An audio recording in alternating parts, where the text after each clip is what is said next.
آن لنا وبعد 5 سنوات أن نصبح قادرين على العمل على مستوى سوريا كاملة، وأن نطبق المؤسساتية كاملة بعيداً عن التفرق والمناطقية. أن الشعب السوري يرفض أي تقسيم للوطن، وأنه متمسك بأنه شعب واحد ووطن واحد، ولم يرضى بحلول مجزأة أو حلول ربما يظن العالم أن الشعب السوري قد تعب ويريد أن يرضى بأنصاف الحلول أو بأجزائها. اليوم فرصتنا لنجتمع، لا نخرج من هذا الاجتماع إلا بتنسيق موحد. طبعا هلا القوى الثوريه عم تتشكل في قوى عسكريه وفي قوى ثوريه. القوى الثوريه كانت متنوعه ما بين احزاب وربما جمعيات، ربما منظمات مثل نقابات المعلمين او المحامين او الاطباء.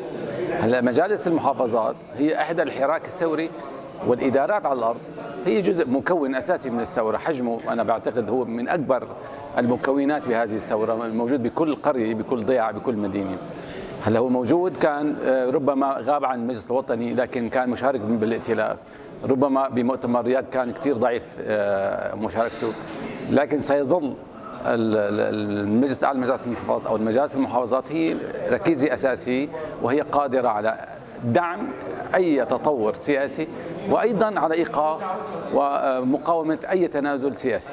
فبعتقد اذا الاخوه بمؤتمر رياض كانوا سائرين ضمن مسار تحقيق الثوره اللي رفعته شعار رحيل بشار الاسد، استعاده الدوله واعاده البناء وحق المواطن، اكيد حيكون داعم. اذا كان انحرف هذا عن المسير وقبلوا بوجود لا سمح الله بشار الاسد او تغير مسارهم، اكيد نحن سنختلف معهم ولن يكون هناك تواصل معهم.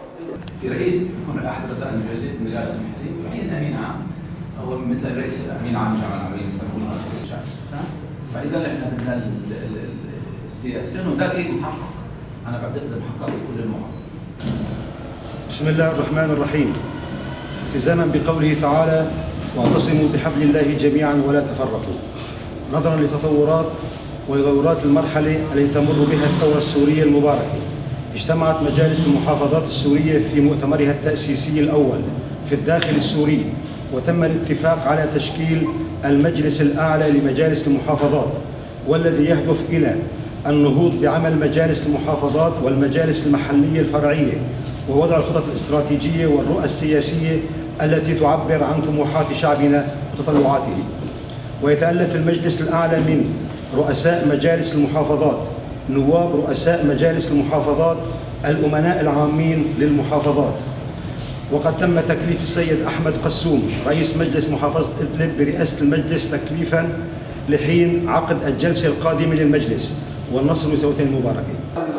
بفضل الله تم الاتفاق على تأسيس مجلس أعلى لمجالس المحافظات السورية كافة، وتم الاتفاق على توحيد الرؤية السياسية لمستقبل سوريا لبناء سوريا الحديثة إن شاء الله. كما تم الاتفاق على تشكيل هيئة تضم كافة مكاتب القانونية في المحافظات لتأسيس نظام داخلي لهذا المجلس الأعلى لمجالس المحافظات.